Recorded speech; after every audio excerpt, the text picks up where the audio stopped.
Fala Tricolor, Quintela na área para trazer para vocês aqui uma análise das contratações do Fluminense.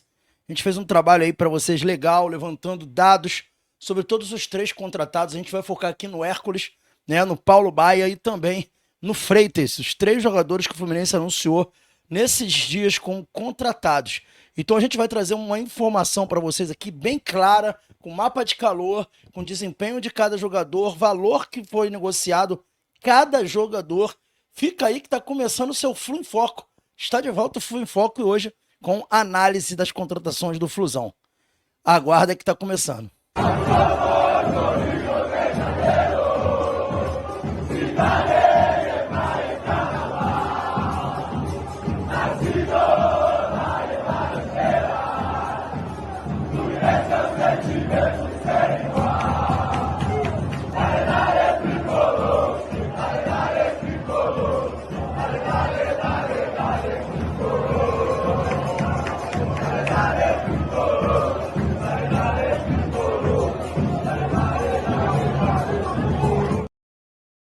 É isso aí, galera. Agora, em definitivo, antes de mais nada, pedir a vocês aquilo que a gente sempre fala, a importância de deixar o like. O like diz que esse conteúdo aqui é legal. E se inscrever no canal. Isso aí é muito importante para o trabalho do Resenha. Se inscrever e deixar o like. Fazendo isso, você diz que esse conteúdo é legal. Engaja ainda mais o nosso conteúdo. É muito importante também que vocês comentem aqui no canal. Façam os comentários de vocês. Vamos debater. É importante também que vocês escrevam. Isso também ajuda muito o crescimento do canal. E é isso, o objetivo principal é esse, ok? Então vamos lá, vamos começar a falar aqui de Fluminense e mais precisamente das contratações do Fluminense nessa janela. Até agora, o Fluminense anunciou aí 3 contratações e uma delas é esse que eu vou colocar na tela, que vai ser a nossa primeira análise de caso aí, que é Paulo Baia. Paulo Baia, que foi contratado pelo Fluminense, jogador que fez a última temporada no Goiás, acabou de ser anunciado, e a gente vai trazer para vocês aqui alguns dados do Paulo Baia. Ele tem 1,84 m, 25 anos, ele fez um contrato de empréstimo até o final de 2025, com a prioridade de compra. Então o Paulo Baia, ele tá aí sim como prioridade de compra. Se for bem nessa temporada, a grande possibilidade do Fluminense fazer aí um investimento no atleta e tentar buscar aí essa contratação, mas vai depender muito dele, né? Vai depender do que ele vai entregar para o Fluminense. Então ele vem nesse momento para o Fluminense sem custo, né? Não há o custo, apenas o custo salarial, que a gente ainda não tem uma ideia de quanto ele vai receber, ainda não tem informações a respeito disso, mas de fato ele está vindo para o Fluminense. E se o Fluminense quiser exercer a prioridade de compra no fim do contrato, o Fluminense vai ter que desembolsar aí algo em torno de 550 mil euros. Daria aí um pouquinho mais do que 5 milhões de reais, alguma coisa assim, para contratar o jogador em definitivo, o jogador de 24 anos. Alguns dados sobre ele que eu acho que é muito importante, tá? E a gente vai colocar já na tela para vocês, ó. O Paulo Baia jogou 52 jogos, sendo 36 como titular no ano passado. Nesse ano, na verdade, né? 18 gols, sendo 10 no estadual e 8 na Série B. 6 assistências, sendo 4 dessas assistências também no estadual e uma pré-assistência que foi aí na Série B. 119 chutes ao gol, sendo 36% desses chutes no gol. Ele tem realmente uma facilidade grande de chutar no gol, tá? Mas é importante essa distinção aí entre Campeonato Estadual e Série B, porque, gente, vamos combinar, são competições muito diferentes. Você fazer gol no Campeonato Estadual é uma coisa, fazer gol na Série B é outra. O Lelê mesmo foi contratado pelo Fluminense porque fez uma ótima Série A do estadual e aí o Fluminense foi lá e contratou o jogador. Então, assim, diria que nesse caso ele entra aí como uma aposta do Fluminense. Aí agora algumas características do Paulo Baia para vocês também. Ele é muito veloz, né? Alcança até 35 km por hora, chuta muito ao gol, não tem muito recurso, mas é um atacante de dar o tapa na frente e correr. Corre muito, tá? Tem muita velocidade e essa coisa de buscar o gol objetivamente. São algumas características que eu peguei do SofaScore e também do Felipe Barros, o FBTV, tá? São informações importantes aí para vocês aí. Vou agora fazer aqui para vocês algumas comparações das temporadas do Paulo Baia e aqui na tela para vocês algumas comparações da temporada. Essa arte aí foi retirada aí do canal FBTV. Peço que vocês se inscrevam no FBTV. Eu coloquei aqui embaixo, na descrição aqui, o link do canal FBTV, tá? Ó, em 2020 ele fez 27 jogos lá pelo Cascavel do Paraná, fez 23 como titular e fez apenas 10 gols. Apenas não, até razoável, 10 gols na temporada 2020 com 2 assistências, né? E na temporada 21 ele fez pelo time do Japão, o time da segunda divisão do futebol japonês, agora eu não tô lembrando o nome. 7 jogos, um como titular e fez um gol só, nenhuma assistência, uma temporada 21 muito ruim. Na temporada 22 ele voltou a ter uma atuação muito ruim, com 26 jogos, 10 como titular pelo Brusque, nenhum gol e uma assistência. Lembrando que antes de ir pro Brusque, ele chegou a passar também pelo Avaí, e no Avaí não fez nenhum gol, nenhuma assistência. Então o ano de 2022, mais um ano muito ruim. Já em 2023 ele fez 35 jogos, sendo 18 como titular, isso pela Ponte Preta, fez 5 gols e 3 assistências, também uma temporada irregular. Até 2024 iniciar, a melhor temporada do Paulo Baia como jogador de futebol havia sido pelo Cascavel, né, que ele tinha feito 10 gols e 2 assistências. E aí veio a temporada 2024, né, como a gente colocou já na tela para vocês aí, e foi, sem dúvida, a melhor temporada da vida dele.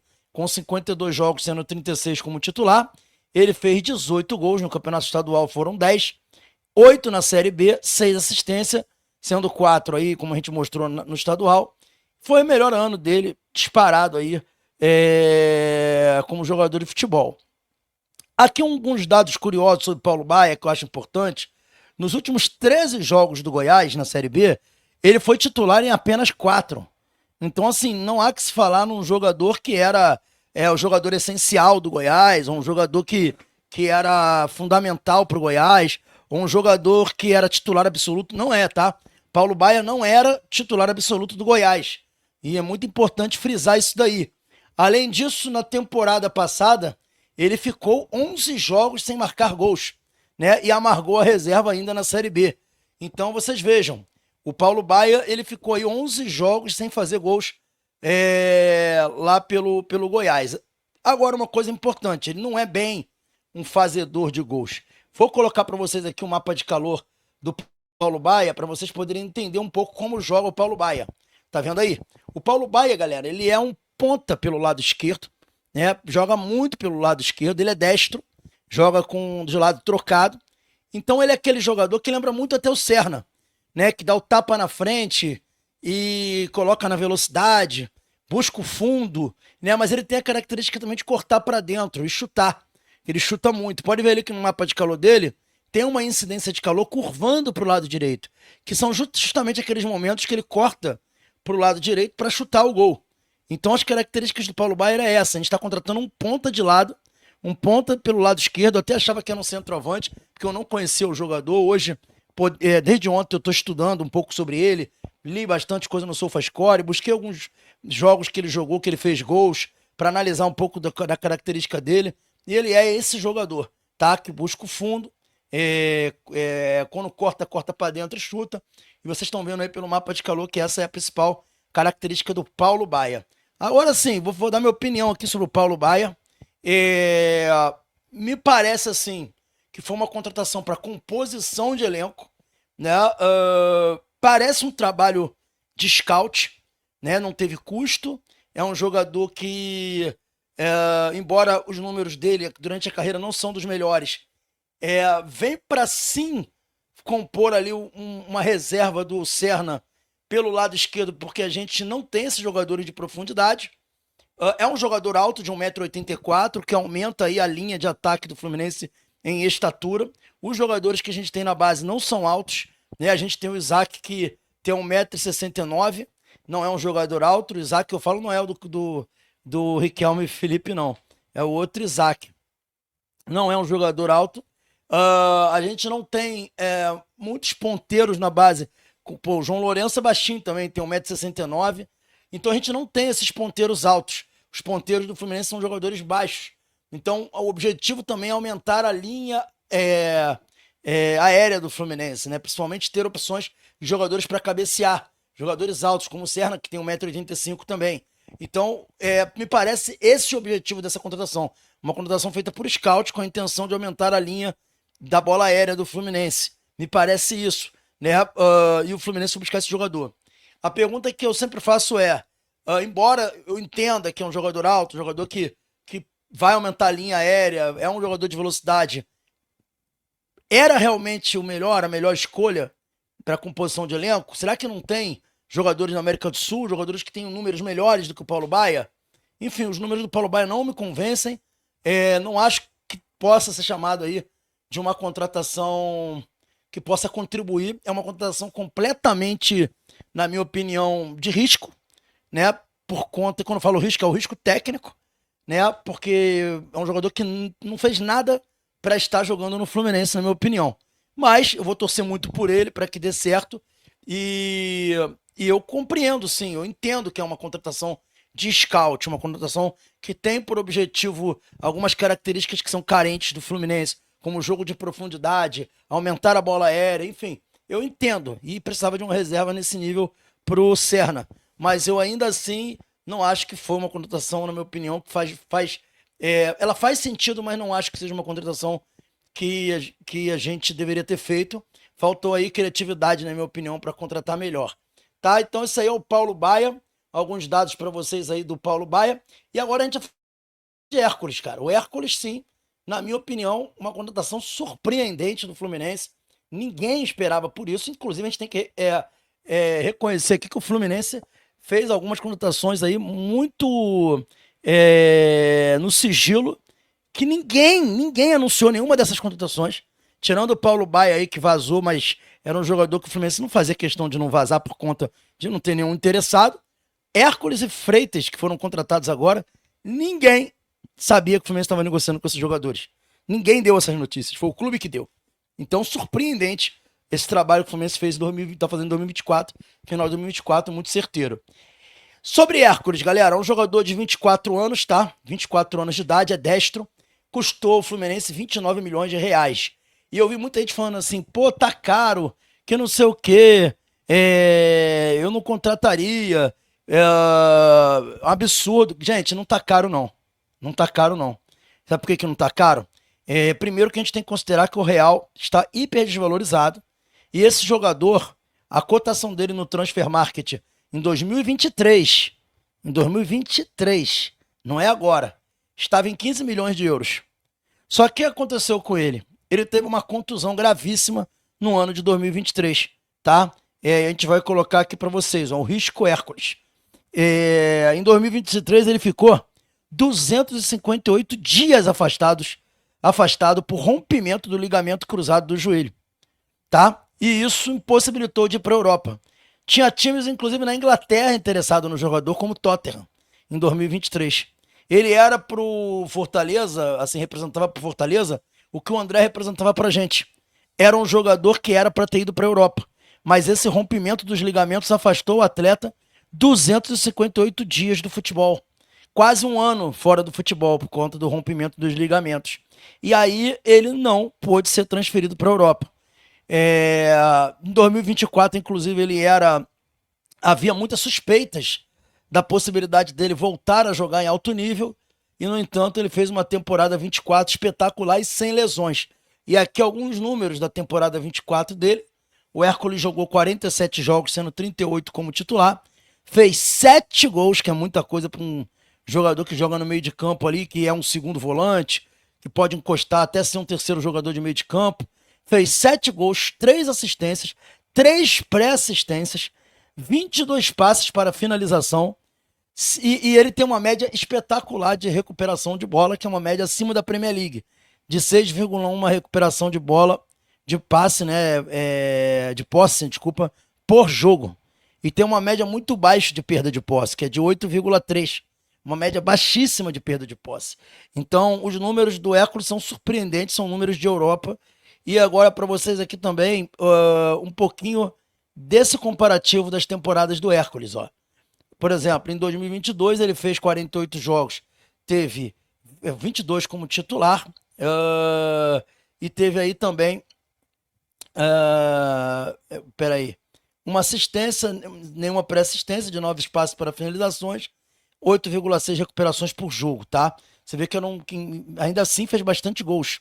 Em 2023, até a contusão dele, ele fez um início de estadual muito bom, com 5 gols no campeonato estadual, jogando todos os jogos do campeonato estadual, mas alguns jogos do campeonato brasileiro, até, se eu não me engano, se eu não estou enganado, até a 7ª rodada do primeiro turno, quando ele teve a contusão que o afastou do gramado. Mas você vê que já em 2023, ele já começava o ano muito bem, com 5 gols, uma assistência e uma pré-assistência, né? E 13 passes para finalização. E sempre com uma média muito grande de recuperação de posse, sendo que em 22 ele teve 8,6, que é muito alta.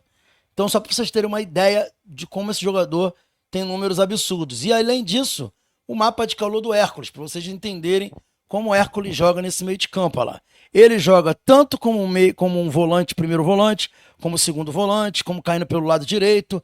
Então ele ocupa toda aquela faixa do círculo central. É um jogador que está sempre ali dando opção para fazer a bola chegar ao ataque. E tem essa capacidade de fazer a transição como poucos. Como poucos.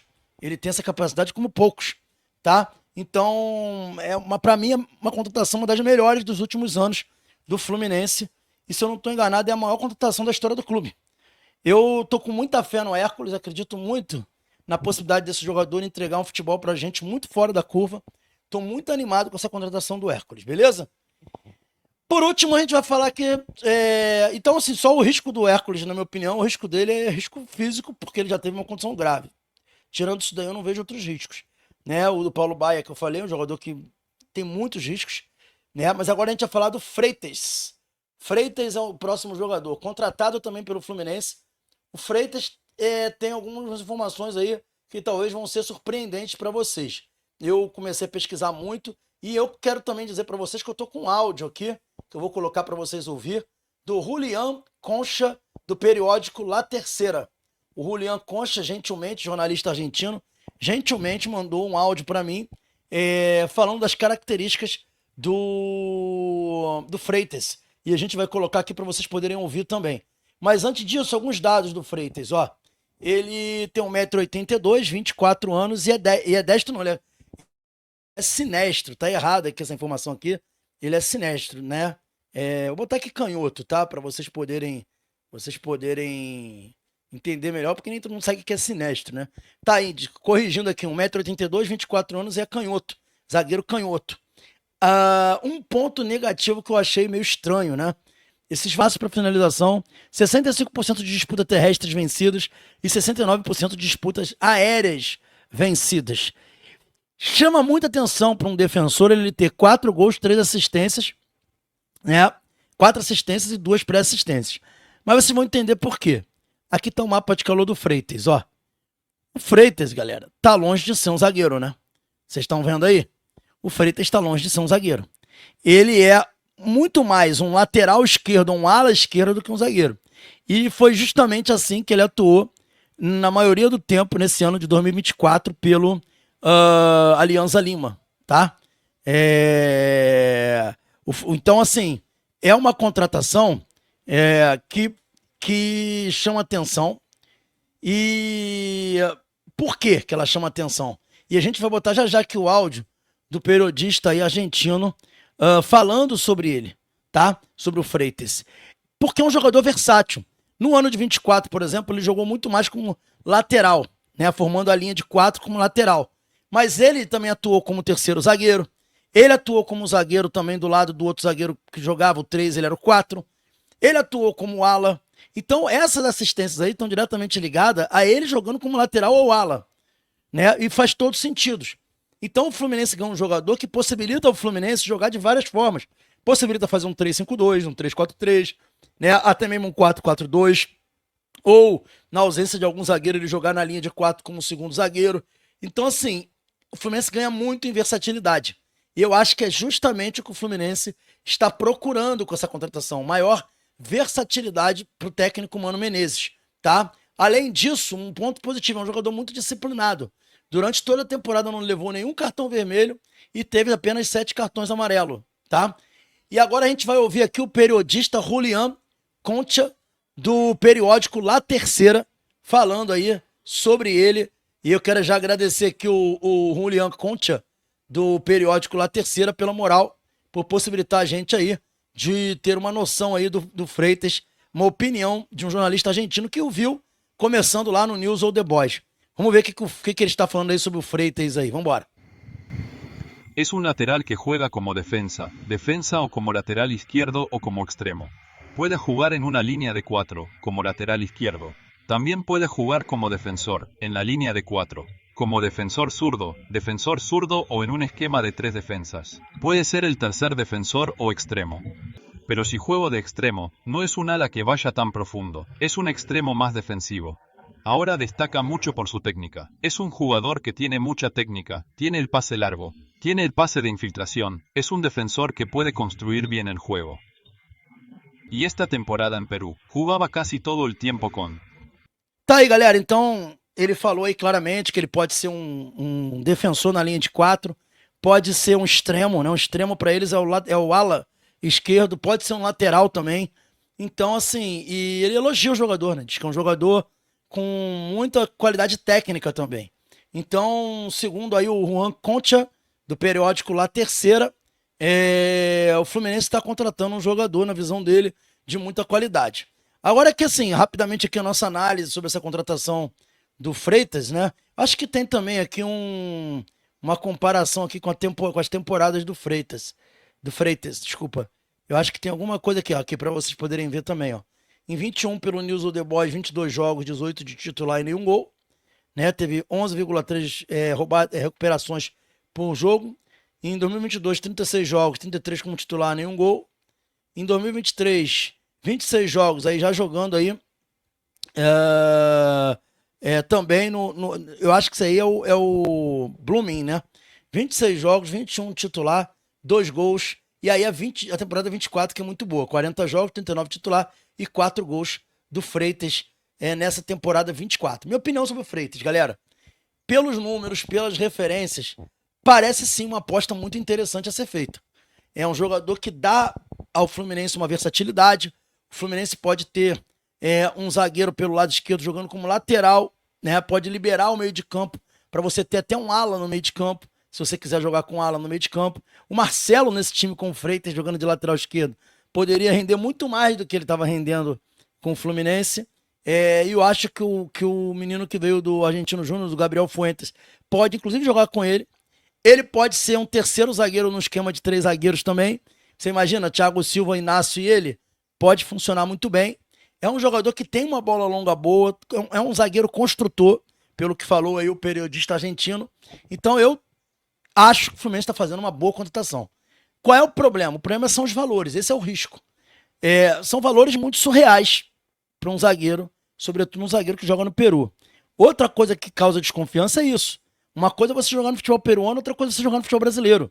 Tem muita diferença, gente. Querendo ou não, tem muita diferença. Então a gente também tem essa preocupação do que ele poderá entregar aqui no Brasil. Mas são alguns dados que eu acho que trazem um pouco do que é o jogador. E vamos ver como é que o Fluminense vai continuar se movimentando no mercado com as contratações. Se vai continuar contratando jogadores com essas características ou não vai. Beleza? Então esse aí foi o nosso Flu em Foco, com a análise das contratações feitas pelo Fluminense. Espero que vocês tenham gostado, espero que tenha sido esclarecedor a vocês. Saudações tricolores, fiquem com Deus e até a próxima jornada aí. Valeu!